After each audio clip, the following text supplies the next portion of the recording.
বিসমিল্লাহির রহমানির রহিম। আসসালামু আলাইকুম দর্শক, কেমন আছেন আপনারা সবাই? আমি কবিতা আমিনা আর আপনারা দেখছেন আইদাস মম কিচেন। আল্লাহ বরকত দিক আপনাদের খাবারে, আপনাদের রিজিকে, আপনাদের সুস্বাস্থ্যে।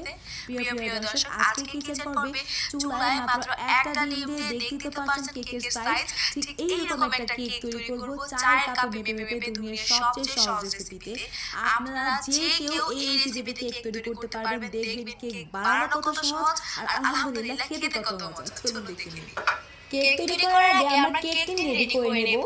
দেখুন এখানে একটা কেক টিন নিয়েছি আর এর ভিতরে একটু অয়েল দিয়ে নিয়েছি। চার সাইড থেকে এখন অয়েলটা ব্রাশের মাধ্যমে স্প্রেড করে দেব। এরপরে দেখুন একটা পার্চমেন্ট পেপার নিয়েছি। আপনারা চাইলে এর পরিবর্তে লেখালেখি কাগজে আছে তাও বিছিয়ে নিতে পারেন। এতে করে কি হবে, খুব সহজে কিন্তু কেক টিন থেকে কেক আলাদা হতে পারবে। উপর থেকে আবার একটু অয়েল ব্রাশ করে দিচ্ছি।